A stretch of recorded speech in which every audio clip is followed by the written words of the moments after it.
I mean, it's another challenging week, but sometimes price corrections are very healthy and normal for markets. Maybe that's where we've been. But I think it's time for us to jump into our main topic for the week, Kyle. Yeah, so our main topic today is dual listing security tokens. And so, listing security tokens on multiple marketplaces and exchanges is one of those beautiful efficiencies and innovations that will have disruptive effects on capital markets, I think. I definitely agree. I mean, I'm glad we get to cover this topic in detail. It's really important to recognize that some of these 2.0 changes that are happening, thanks to security tokens, and one of them is definitely dual listing. So before we dive right in, Kyle, I think it's important that we set the scene for our listeners a bit. For one, dual listed securities is definitely a thing in today's capital markets already, and they function in a 1.0 infrastructure, if you will. So maybe how does that all look today, Kyle? And how can you describe that to our listeners? That's a great question. And yeah, dual listing securities is certainly far from new. Also, sometimes it can be called cross listing. And the main advantage of dual listing or cross listing securities today is for issuers to access additional capital and increase the liquidity of the underlying securities. For example, a popular way for non US companies to dual list in the US is by using ADRs or American Depository Receipts.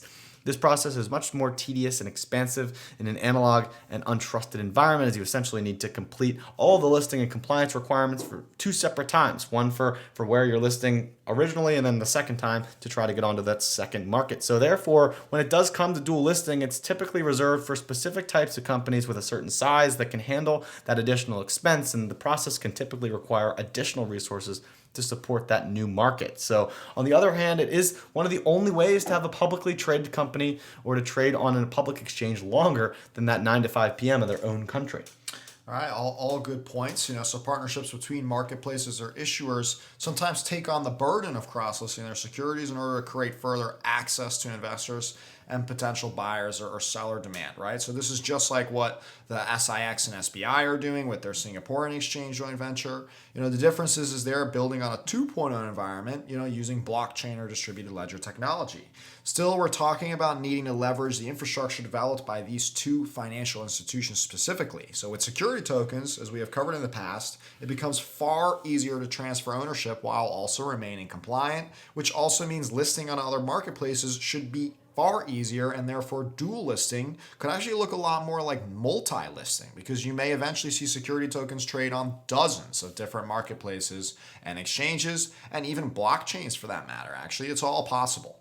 All right, so to get back on track, we've got 1.0 infrastructure that enables dual listings, but it's costly, complex, and limited due to the fragmented nature of the industry. Exactly. So now enter security tokens, where compliance can be enforced by smart contracts, atomic swaps, and wallets provide instant digital ownership transfer and settlement, and securities can interact with programmable interfaces, right? Meaning marketplaces, exchanges, and even DeFi protocols and other applications. So in principle, a lot of the heavyweight backend infrastructure needed to support dual listings for marketplaces and issuers alike is now dramatically reduced thanks to technology. Still, that means the incumbents are actually still busy employing that new infrastructure upgrade, which is of course going to take time, which means we need to focus on the new players to prove the innovation, the new marketplaces and exchanges that will support dual listed security tokens. And so far, a few security tokens from Securitize are listed on both OFN and SharesPost. And we had heard an announcement that support for Fusong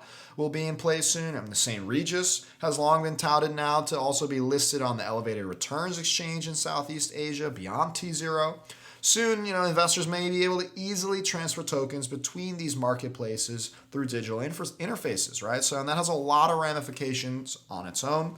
But to me, it also means that issuers are going to be restricted to one or two liquidity, not just going to be restricted to one or two liquidity providers. Issuers can get fair and competitive terms from marketplaces and exchanges, no longer being bullied into exclusively listing with that marketplace. It's a big deal, and it's an exciting change of pace for the market, I think, and will force and foster more adoption in this space as the competition is actually forced to compete with others now. That's a really good angle. I mean, I think from an investor perspective, it also means arbitrage opportunities will come about more, which is a good thing, as an active and competitive market will make these short-lived opportunities, right? As arbitrage happens, people want to jump in on it and capitalize. So it's also something that we've seen in the crypto markets where Bitcoin and other assets are traded across hundreds of marketplaces, and a huge benefit for dual listing for the issuer, exchange, and investor is the opportunity for pooled liquidity.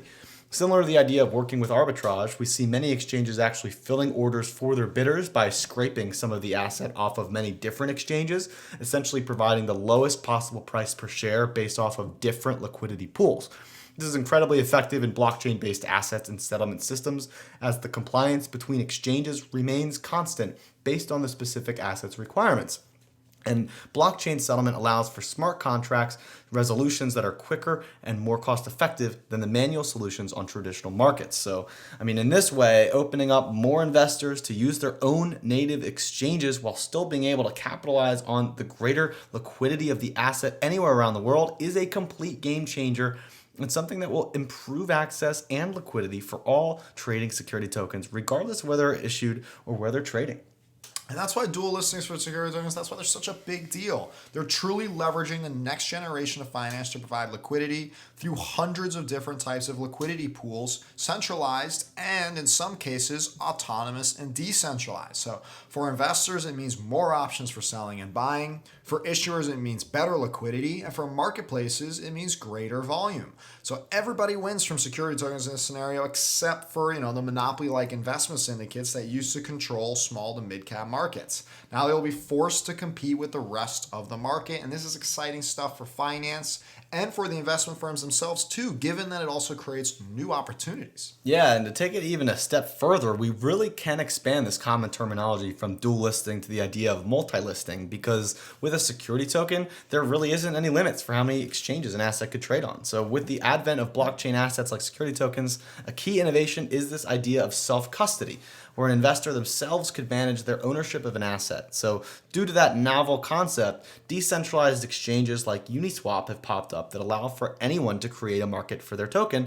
And so as long as you have an Ethereum-based token, you have the technological capacity to list it on Uniswap, and therefore create a new market for your asset, which dramatically removes the power and leverage that traditional exchanges have historically held over asset issuers, who must rely on the exchanges to actually power the liquidity for their assets, right? So in this way, a security token could be listed on hundreds of exchanges, in which each offer an investor a new, different experience in trading. I mean, that could range from new liquidity options and pools like we've covered in episode 72, or it could be other features such as a better user experience or integrations with other financial services providers that offer new staking methods and rewards, or even a platform offering post-issuance services that can be leveraged and executed directly on the exchange as opposed to through a service provider like what we've seen in some cases today. So with security tokens and their programmable nature of compliance and regulatory requirements, all of this is possible with much less friction than what we see in any of the solutions in the market today. Yep, completely. And I think that sums it up for this week's topic on dual listing, Kyle. So thanks so much for listening to another episode of the Security Token Show. And tune in next week for episode 74. And don't forget to join our community at stomarket.com, where you can find the latest security token trading information, news, and more. You can even submit news and events and security tokens so that the rest of the community can check them out and comment or even ask questions. So thanks again for all your support, and we'll talk to you next week.